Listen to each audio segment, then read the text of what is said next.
Mesdames et messieurs, bonsoir. Lorsque Isabelle, Christophe, Philippe et Jérôme, les 4 mousquetaires de TVS Alumni, m'ont demandé de réaliser l'introduction à cette conférence, instinctivement j'ai répondu oui. Alors ce soir, en guise de mise en bouche avant d'accueillir nos invités, je vous propose un voyage en 4 étapes. La première de ces étapes sera de clarifier la différence qu'il y a entre invention et innovation.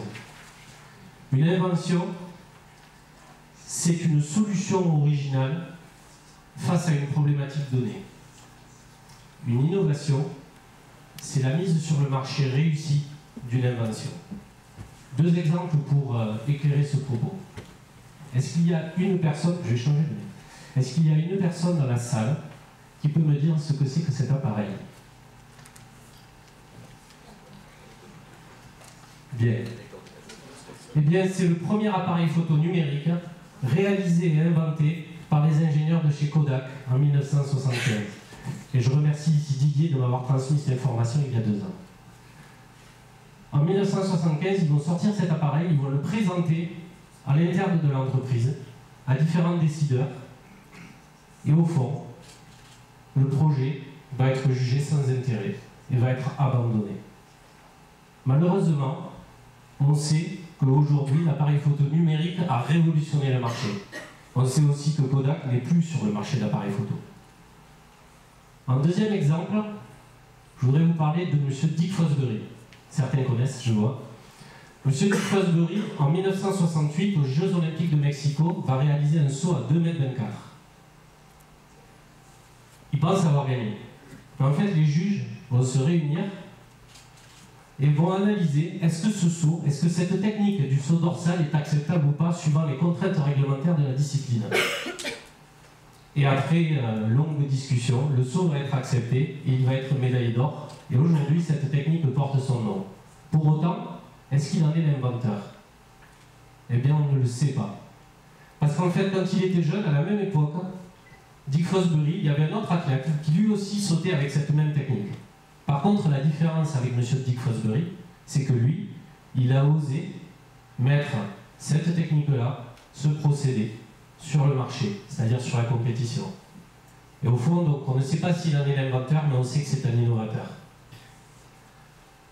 La deuxième étape de notre voyage, il me semblait important d'aller voir du côté de l'étymologie et le sens des mots qui nous animent ce soir, les règles et les normes et l'innovation.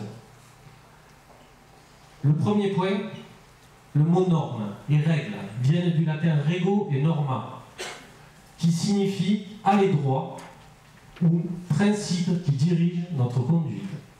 Les normes sont un principe qui dirige notre conduite.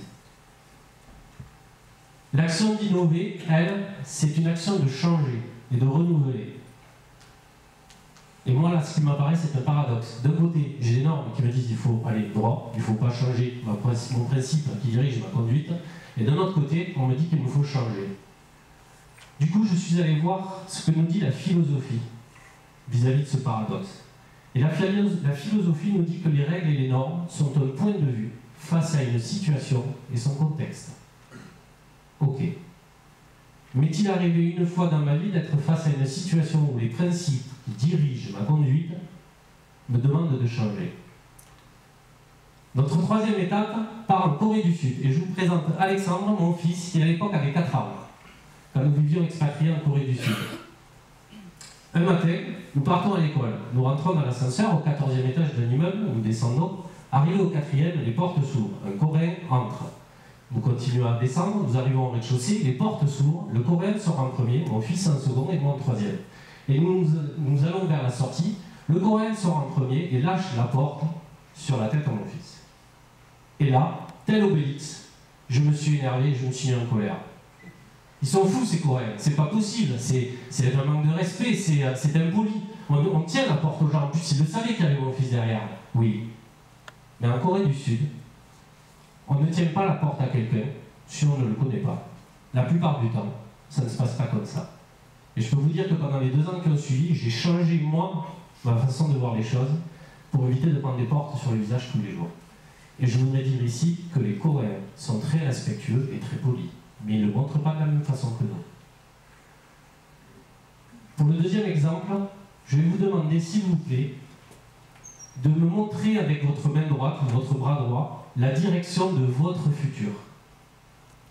Allez-y, s'il vous plaît. Ok. Donc j'envoie un peu vers le devant, un peu vers le haut. Ok. Eh bien, je vous présente les Indiens Aymara. Avec ici le président de la Bolivie. Les Indiens Aymara ont une particularité. Lorsqu'ils parlent du futur, dans leur langage verbal et non verbal, c'est-à-dire gestuel, ils montrent le futur dans leur dos. Pour une seule raison, c'est que pour eux, visuellement, on ne peut voir notre futur. Visuellement, seul le passé, nos expériences, nos connaissances, nos émotions vécues nous sont accessibles. Ainsi, dans leur façon de voir les choses, dans leur conduite, ils inversent la notion du temps. Leur futur, il est derrière. En guise de quatrième étape, j'ai cherché à trouver un lieu sur Terre où à une époque, il y a eu des personnes qui souhaitaient changer les principes qui dirigent leur conduite. Et si dans ce même lieu, à la même époque, il y avait eu un certain nombre d'innovations technologiques, sociales, paradigmatiques. Et je vous téléporte à San Francisco, la Californie, la Silicon Valley, facile. À cet endroit-là, ça foisonne d'innovation. Google, Apple, Twitter, mais aussi tout un tas de startups. Et bien toutes ces sociétés, mais aussi nous utilisons, sur votre droite, des conduites. Des conduites, des tuyaux qui nous permettent de transporter et de transférer des informations d'un point A à un point B, de les mettre à disponibilité sur un réseau. Et sans les principes, et sans les règles, et sans les normes qui dirigent la communication et qui nous obligent à coder les informations, nous ne pourrions utiliser Internet tel que nous l'utilisons aujourd'hui. Ainsi, de mon point de vue, les règles et les normes ont de la valeur. Pour autant, même lieu, dans les années 50, va naître en Californie, à San Francisco, le mouvement beatnik et la Beat Generation. Donc Jack Kerouac est l'une des icônes phares. Dans les années 60, le mouvement hippie va continuer le mouvement des beatniks. Ils avaient une énorme envie de changer le monde. Et ils avaient une croyance qui était: si nous rendons accessible la connaissance à toute personne sur Terre, alors le monde serait changé, alors le monde serait meilleur. Ou pas. On ne le sait pas. En tout cas, c'était leur croyance. Même lieu, même époque, je ne vous présente pas M. Steve Jobs.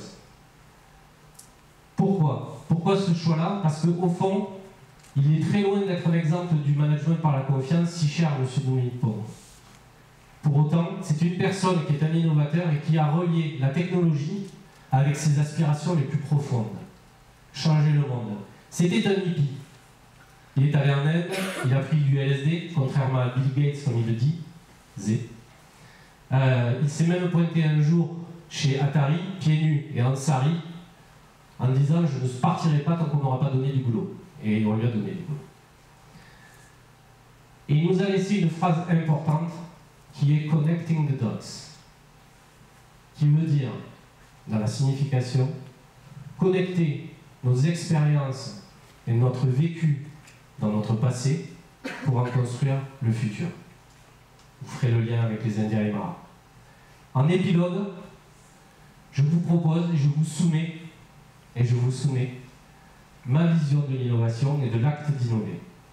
De mon point de vue, innover, c'est changer de point de vue et amener notre nouveau point de vue jusqu'au marché. Que ce soit un produit, un service, un processus, une méthode de saut en hauteur ou une nouvelle façon d'agir et de travailler ensemble, tout commence par changer par un point de vue. De changer de point de vue, pardon. Je vous remercie pour votre attention.